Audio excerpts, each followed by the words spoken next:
Touchdown, Chargers!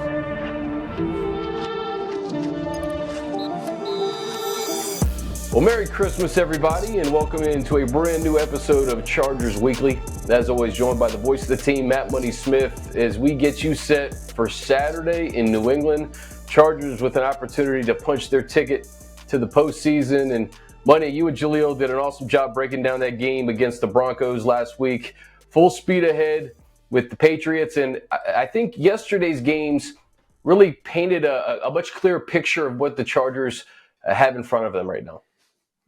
Well, yeah, look, it's the best thing is you don't have to rely on anyone. I think back to 2017, after that 0-4 start, and then the team catches fire and they're playing their best football at the end of the year. And of course, it had some carryover to 2018 when they went 12-4. But, you're sitting there and you hang your head at that ridiculous end of that Buffalo game where you thought you were in and then you weren't. And it was a bummer. And now it's nothing to worry about, man. Just win this game and you punch your ticket. It's that simple. You beat the Patriots in New England, which is never an easy task. Remember, last year was a 6-0 shutout, 2 field goals, and it's just no matter what their team looks like, they're always going to play you tough. It's always a hard place to play. The weather is not being very cooperative. So by no means, because you look at their record at 3-12 and you think it's going to be easy. It's not. But you get a victory and you're in the tournament, and it's that simple. Get in the tournament, get as healthy as you possibly can, and see if you can make a run. And New England isn't one of those teams, too, that's looking for a quarterback in the draft. They're going to play hard each and every week. They gave the Bills a run for their money last Sunday. But just going back to the games yesterday, Money, the Steelers are in a bit of a free fall to close the season, and it looks like the Baltimore Ravens are going to wrap up that AFC North next week. If they beat the Browns, which looks pretty likely. The Steelers, if they lose to the Bengals and the Chargers win out, the Chargers, who we thought would be going to the East Coast no matter what to play Buffalo, Pittsburgh, or Baltimore, they would have a date with the Houston Texans and be the 5 seed, which would maybe set them up for a divisional matchup against the Kansas City Chiefs. So, it's a lot of looking ahead, but that's what we do on the podcast. You got to punch your ticket on Saturday, but a lot to play for over the next couple of weeks in terms of seeding, man. Yeah, so the Steelers are playing their worst football at the worst time, and they had been in complete with 10-3, and they were in complete control of that division, and now it's slipping away from them. They're not playing good football, and they've got to play a Bengals team, after getting routed by the Chiefs, and the Chiefs, they're starting to turn it on, and you're seeing as they get more and more healthy, they're going to be more and more formidable. They very well could get out of this season at 16-1. They already got the 1 seed. So it'll be interesting to see how they play their week. I would assume they're not going to play theirs, especially Patrick Mahomes with the ankle. He is not going to play week 18. That said, I could still totally see Carson Wentz beating the Broncos. I have no problem envisioning that. If Steve Spagnuolo and Andy Reid are going to play their defensive starters because they're going to have a bye anyway, I think anyone that's dealing with something we'll probably sit that game out. But as we're just going through the scenarios for people that maybe aren't paying close attention. Chances are, if you're listening to Chargers Weekly, you're pretty up to speed on all the different paths that the team could take. But if you're not, as it sits right now, the wild card is Steelers 5, Chargers 6, Broncos 7. Broncos and Bengals are going to play a head-to-head. Bengals win that, they got the tiebreaker. And then it'll come down to Week 18. If the Bengals can knock off the Steelers, they become an incredibly potent force that I would imagine nobody wants to see because of how good they are on offense. And if they get hot, it's just you might have to trade punches touchdown for touchdown to keep up with them, no matter how bad their defense is. And they're also could help out the Chargers by knocking off the Steelers. If they lose out here for the season, like you said, Chris, you jump up. If the Chargers can knock off the Patriots and the Raiders in Week 18, you jump up to the 5. And now, instead of, like you said, playing in Buffalo in January, playing in Baltimore in January, playing in Pittsburgh in January, all outdoor venues, East Coast, Eastern Seaboard, even, in the case of Baltimore, and just the snow effect, the lake effect that you get up there in Buffalo and what you might be faced with. Talking about climate-controlled, indoors Houston against a Texans team that very much like the Steelers is reeling and offensively has not been able to protect their quarterback. C.J. Stroud has been in a funk for a while. And let's just say the Chargers close with 3 straight wins, with Herbert playing his best football of the year, with Ladd McConkey, making a run as the best rookie wide receiver from an exceptional class of receivers. Like, there's a lot of positives that they have a chance to carry into the tournament, if everything works their way and they continue to play really good football after that second half against Denver. Yeah, the scenarios really, I feel like it really now money comes down to maybe Baltimore or Houston. And on the surface, you see 31-2. The Ravens are playing their best football, and they may be the team that nobody wants to play in the NFL, period. But I say, if you have to go to Baltimore, you're going to have to beat them eventually, right? So why not take your first crack in the wild card round? But it would be nice to get the 5 seed and to get to Houston against a Texans team who you mentioned is depleted offensively. They just lost Tank Dell. They lost Stephon Diggs earlier this year. But all that said, the Chargers have to take care of business against 2 teams that they're supposed to beat. They're supposed to beat the Raiders, and they're supposed to beat the Patriots. And I think in maybe some scenarios, depending on the team and the coach, maybe you overlook these opponents. This Chargers team, it strikes me as a team led by Coach Harbaugh that's not going to overlook the New England Patriots or the Las Vegas Raiders going into the postseason. Every game, money, and it seems like this has been the theme of the year. It doesn't matter if it's the Chiefs or the Steelers or the Panthers or the Saints. This team seems to get up for every game, maybe save for that Bucs game that was just kind of an anomaly. Yeah, I think, look, this, again, they figured something out in the second half. It had been, what was it, 6, 7, I think it was 8. Was it 8 straight quarters that they had not forced a punt? Or maybe it was 9. It's possible that it was 9 quarters that they had not forced a punt. It was 9 consecutive offensive drives that resulted in a score. And then, it finally clicked and it worked. And Jesse Minter and his staff and the players figured something out.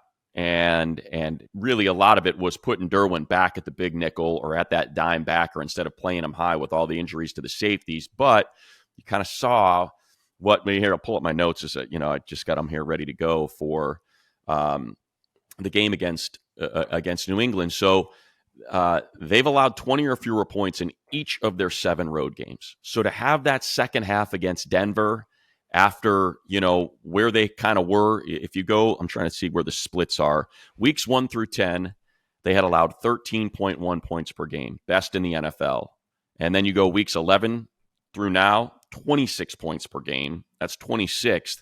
And 392 yards per game. That's second to last, 31st. So to get that second half, to get 70 yards prior to that prevent D field goal, to carry over, to get that momentum and to say, hey, look, man, road has not been an issue for us all year. And what we did in that second half versus Denver can carry over to New England, can carry over to Vegas against a couple offenses that do have some talent. And, you think about Brock Bowers in Vegas. Drake Maye is starting to play some pretty darn good football right now. He's had a touchdown pass in 7 consecutive games.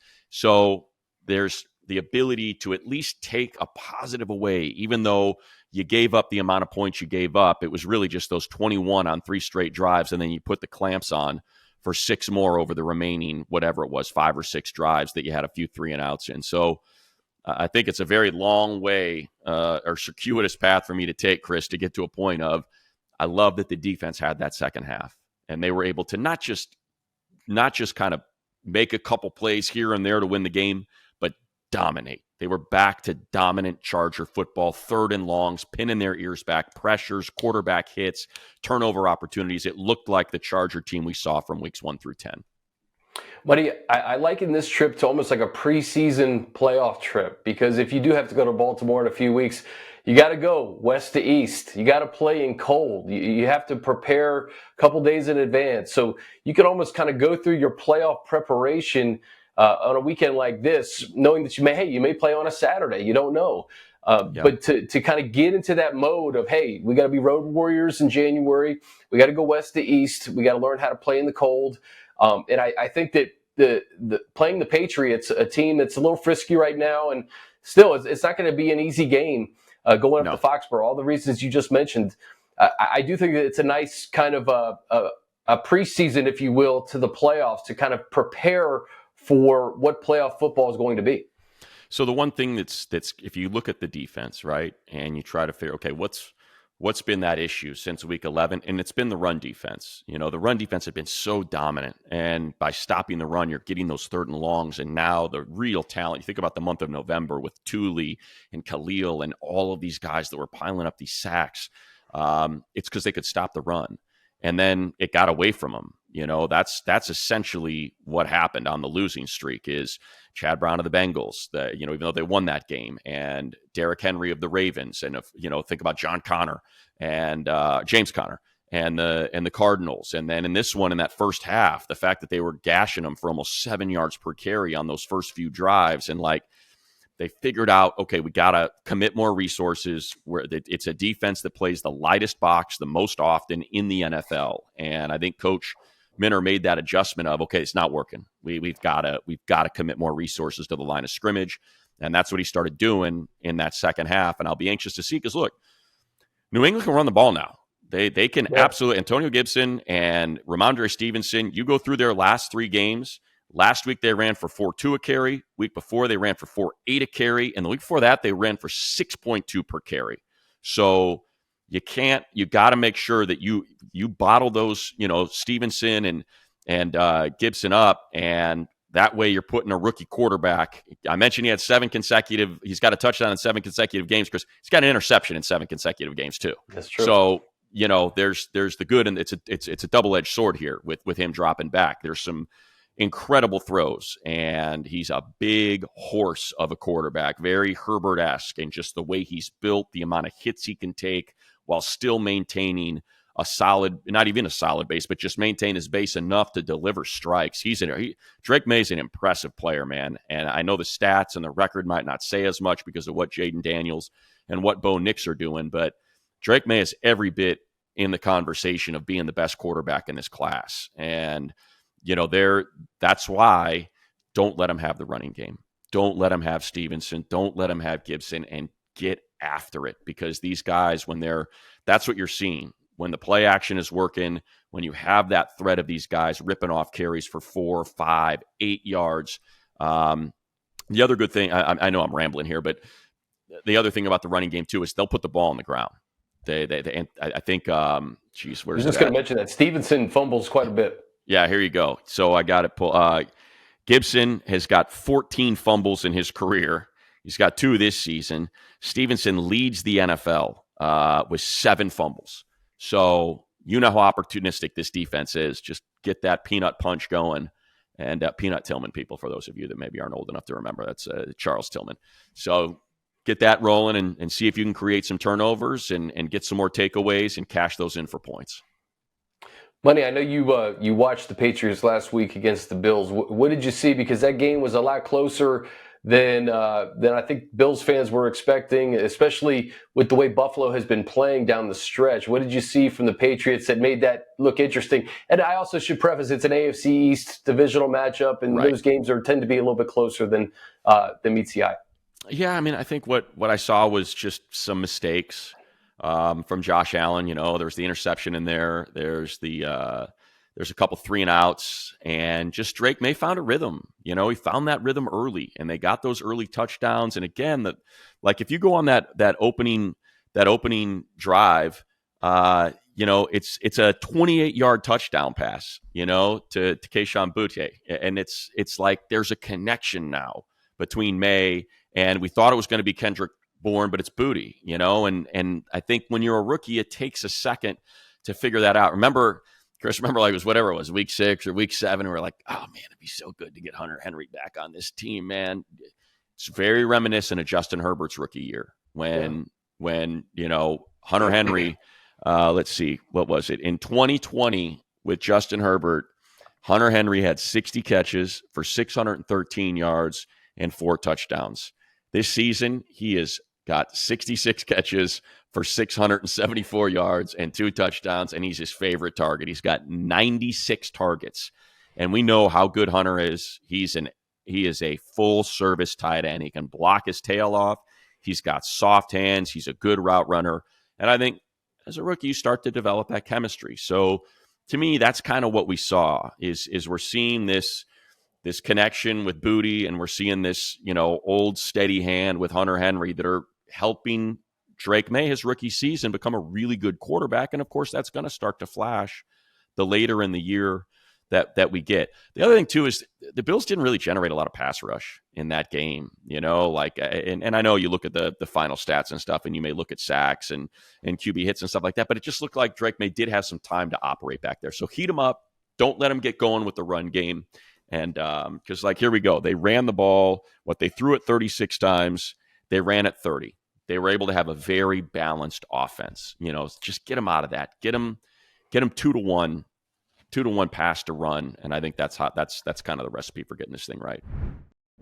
On Location, official hospitality partner of the NFL and the LA Chargers, offering Chargers fans the opportunity to lock in verified Super Bowl tickets and access to exclusive pregame parties with an official VIP ticket package. Take your pick from the best seats at Caesars Superdome, including the most coveted seats at the 50-yard line, and exclusive access from private pregame parties featuring big-name entertainment, chef-inspired food, and top-shelf bar to post-game field celebrations. Incredible experiences are coming in hot. 5-star hospitality. Go first class all the way from the moment you arrive in New Orleans. Enjoy personalized concierge services, excursion planning, reserved parking, a VIP gifting suite, and many more premier perks. Visit onlocationexp.com/SBLIX or call 877-373-5062 to secure your ticket packages today.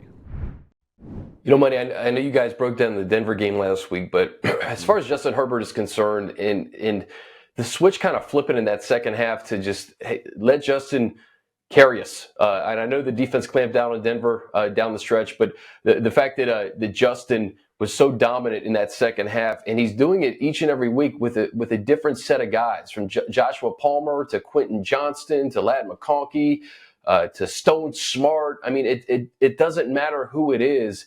And I just wonder if something switched in Justin too, that we're going to see that over the last two games going into the playoffs, that I'm playing on a different level now than I've ever played, and I can carry this team to a win. If the defense is having a tough day, I can pick them up. And it seems like he's almost found, I don't want to say confidence, he's always said confidence, but it almost just this kind of new unlocked level of playing football for the Chargers. I'll credit, as I always do, and we all do because he's just so good at what he does, but I'll credit DJ. He said it in the moment when Herbert on that opening drive of the second half, or the second drive of the second half, right? Because they did not score on their first, and then the Broncos, it was their opening drive. The Broncos had the ball, and they scored a field goal. So they need an answer, right? It's back to 11. And remember in the first half on the field goal drive, they had a 3rd and inches, not even a 3rd and 1. It was 3rd and maybe a football. And instead of Herbert sneaking it, they handed it to Gus. He lost 2 yards. I think Jamari Allen got inside of Jamari right off the snap, just beat him right away and speared through and tackled Gus.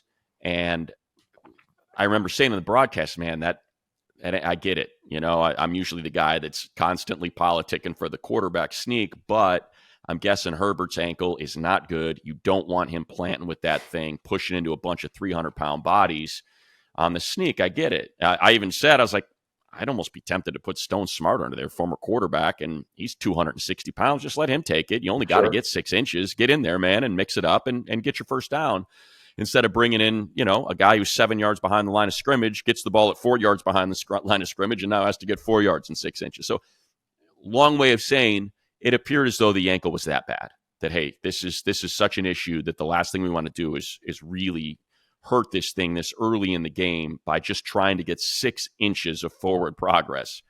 And then in that third quarter, it's almost like Herbert said, that may be your decision, coaches. That may be what you want, but this is what I want. And that's when he took off and he juked a guy and he stiff arms another guy and he goes for 16 yards. And you could see the whole team and the whole sideline just erupt. Like, he's alive. Like, oh my God, he's alive. I can't believe what I just saw. I didn't think we were going to have this today. And from that moment, that was it. That was the switch. From that play, that was the switch that flipped. And the offense came alive, the defense came alive, and that's what having a franchise quarterback and having a superstar quarterback can do for you. Is it's those plays when you're like, oh yeah, we're not out of this. Like this is we're down 11. We have not played well, but we're not out of this by any stretch because we got 10. And look what 10's able to do. And then you just see the plays that he made for the remainder of the game. My God, the touchdown pass to Darius Davis, one of the great ones. And he's got plenty of great ones, one of the great ones that we've ever seen from him. So I do think, speaking to your point about what happened in that second half, I do think there was that moment of Herbert saying, no, man, we ain't going out like this. It's a Thursday night. It's a prime time. This is a must-win game. We have lost 3 of 5, and we got to get it. This is a tiebreaker. This essentially will go a long way to punch our ticket into the postseason, and it maybe help us make a run to the Super Bowl. Not like this. And I think you hit it right on the head. That was superstar Justin Herbert, top 5, top 3 quarterback in the league, reminding everybody what he's capable of doing. Money, it's just like the evolution of Justin under Jim Harbaugh, just from something as simple as wearing that gold jersey during training camp, being the only guy to wear it, saying, hey, this is your team. There's no more Keenan Allen. There's no more Mike Williams. There's no more Austin Eckler. You're going to be the guy who carries us each and every week. And it's been fun to see the evolution of the offense. I know for fans, and at times it's been frustrating trying to figure out, okay, how are we going to generate points? But to see the way that Justin has included everybody, and it could be anybody's game. The Joshua Palmer 2-point conversions in Atlanta and Denver, huge. 2 of the most important plays in the season, really, because I don't think that they beat Atlanta without the 2-point conversion. And that the second one was an unbelievable catch, but also made it a 3-point game. So it makes it at least a field goal game at that point. The way Ladd has been playing, at least 50 yards in 8 straight games. Quentin has had small ups and downs, but for the large part, a successful sophomore season based on what happened last year. To get Hayden Hurst back, Disley, Stone Smart, like Gus, Gus with a huge game when they need it the most, especially in that second half. And then hopefully getting JK back. Like that's the engine of the offense that they have sorely missed, and they have tried to figure out ways to score offense without JK money. And it seems like they figured it out. And right when they figure it out, hopefully they get them back. Yeah, and I think the question will be, and that's where the Pittsburgh collapse comes into play, right? Would be nice if you were just locked into the 6. If you win this week and you're guaranteed the 6, you almost kind of wonder, wow, be nice to just kind of get the bye. You get a bye, you can just kind of rest everybody against the Raiders and get JK right, get Denzel right, rest Joey, rest Khalil, rest all these guys, and just have it bye going into that Baltimore or Pittsburgh game is kind of what we were thinking could be the possibility. Then it's like, okay, well, is that a better path than getting that 5 seed and not having to go to the East Coast and playing indoors and taking on a Texans team that's been taking on a little bit of water here? So it'll be interesting to see how they play it and what is more valuable, how they think the better path is. You mentioned Dobbins, and I bring it up because of Dobbins, because I don't know what the right answer is. Running is different. That position is different than any other. You don't need reps. You need health. And so it has nothing you don't need to worry about shaking off the rust at running back. Here's the play call. Here's the hole you're supposed to hit. This is where we want to go. If it's there, great. If it's not, figure it out and break, and so that's the question for JK, because when you talk about Dobbins, since his injury, their last 5, they're averaging 76.5 yards per game, 31st in the league. Weeks 1 through 11 with JK in the lineup, 122 rush yards per game, 12th best in the NFL. They're 7-3.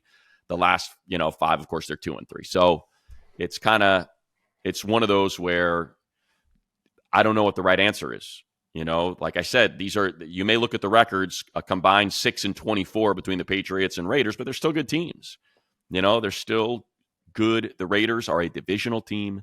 They are a rival. They hate the Chargers. Antonio Pierce is coaching for his job. You know they're going to pull out every stop they can possibly find to try to mess with the Chargers' playoff path, especially if they lose to the Patriots and they have to win that game to get in. Like, I'm not sure. I would be very, very surprised if JK is activated for this game. But it could be up to him and him saying, I'm good. I'm 100%. There is absolutely no reason not to play me. And that may be the case, So the running game will change dramatically. Now, one thing I will say, going back to the Denver game, Chris, think about it. They ran the ball 11 times against Tampa and just could not get it going. They could not really get it going against the Broncos either. But Coach Roman stuck with it. Giro stuck with it.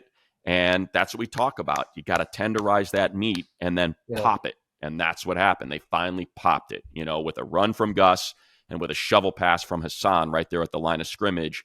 They were able to wear that team down enough at the line of scrimmage where it finally paid off. And I think that's what's important for people while they're watching a game and they're saying, why do we keep running it on first or second down? We're only getting 3 yards.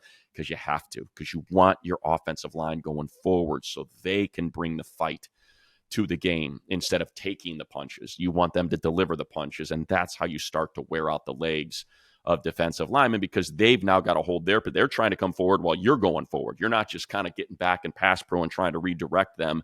You're flying forward and trying to wear them down. And so I think that's something else that revealed itself against the Broncos. Okay, it may not be great, and the numbers may not look pretty on a per carry basis, but we have to stick with it. We just have to, because sooner or later it's going to pop. Maye, one more point about the the 5th or the 6th seed. We'll just talk as if we expect the Chargers to go in there, hopefully take care of business against the Patriots. The Raiders game, we would assume, is the late window game. Now, I know they like to put a lot of late window games in Week 18 to make sure that everybody's playing at the same time. But Baltimore and Cleveland and Cincy and Pittsburgh, that could very well be the early window. That could be like the early window games in Week 18. So the Chargers may know if they could even get the 5 seed going into the Raiders game. Well, now correct me if I feel like they kick them all at the same time, Chris. I feel like they are all 1 o'clock starts, right? And then you just they don't do early window, late window. Isn't that what they've been doing the last few years? Is they'll kind of pluck a couple games and then they'll I remember. Do you remember the Denver game a couple of years ago where there was games going on before, and we talked about the whole Mike Williams playing in that game in Week 18. Right. So there was early and late window there. I could be off. It could be they could all be kicking off at the same time, but it would lead me to believe maybe there's an East Coast window, and then there's certain East Coast games that may be played in that late window. Right. It's just something to maybe potentially think about. If the Browns and Ravens and Steelers and Bengals all kick off at 10 a.m. Pacific in Week 18, it's all TBD right. at this point. You're right. For some reason, I always thought, because let's see, so they played last year. They played 2 on Saturday, and then they played 1, 2, 3, 4 in the early window, and then all those games in the late window. And for some reason, I felt like they would not put any games of consequence early. Like anybody that had to play for something, they played them at the same time. Like it was one of those, So I think for the Bengals, maybe they don't consider the Chargers getting the 5th or the 6th seed as right. As big as winning the AFC North. And also some of these games will be flexed to Saturday too. Right.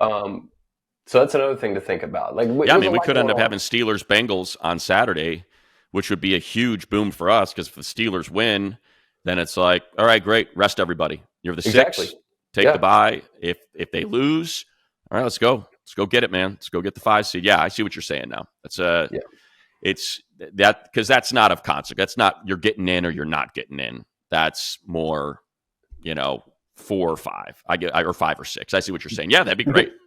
Yeah, because if I'm not mistaken, I think that's what was happening going into Denver, right? There was, you weren't going to improve your seed anyway a couple of years ago before playing Jacksonville. I think you're always going to play Jacksonville, no matter if you won or lost. Exactly right. They were locked. Yeah, they were locked into it. So, Well, it's going to be fun, man. I'm excited that Charger fans get to experience meaningful football going into December and January. Hopefully the Chargers punch their ticket to the postseason. Anything else to add about this game, Money, before we get out of here? We got to catch a flight. Like I said, it's never an easy place to play. It's a creepy trip in from where we stay, through that one-lane road, and it's winter. It's supposed to be freezing rain. Is kind of, you don't even get the benefit of snow. It's like just warm enough. It'll be like 34 degrees where it's not snowing. It's raining. So it's going to be adverse conditions. Last year snapped a 7-game losing streak, including the playoffs. We got Ladd McConkey, who very likely is going to break Keenan Allen's rookie records for Chargers receivers as rookies. He only needs a couple catches and a few yards. So what does he need? He needs 3 catches and 80-something yards, and he's good. And so would love to see that on Saturday. But it's less about the individual and more about the team, and it's exciting, man. We were 5-12 last year. You think about the final 4 games, and losing your GM and your head coach, and we wanted Gift to win those games as badly as possible because he's such a good dude, and it just didn't play out great. You were playing out the string, and you lose to backups against Kansas City in the final week, and it was just such a bad taste. It just was such a rough season. So to have Coach Harbaugh come in here and to do what he did immediately, and to be sniffing double-digit wins and maybe an 11-6 season is on the table after 5-12, almost flipping the record. It's been a lot of fun, and so enjoy it. It's the only one that's on, and so we hopefully we'll get you on the radio on 98.7 or on the Chargers app, or you'll be able to watch it on TV on NFL Network there. But very excited about this one. Love it. All right, guys, that's going to do it for us. For Money, I'm Chris. This has been Chargers Weekly. Enjoy the game on Saturday. We'll talk to you next week.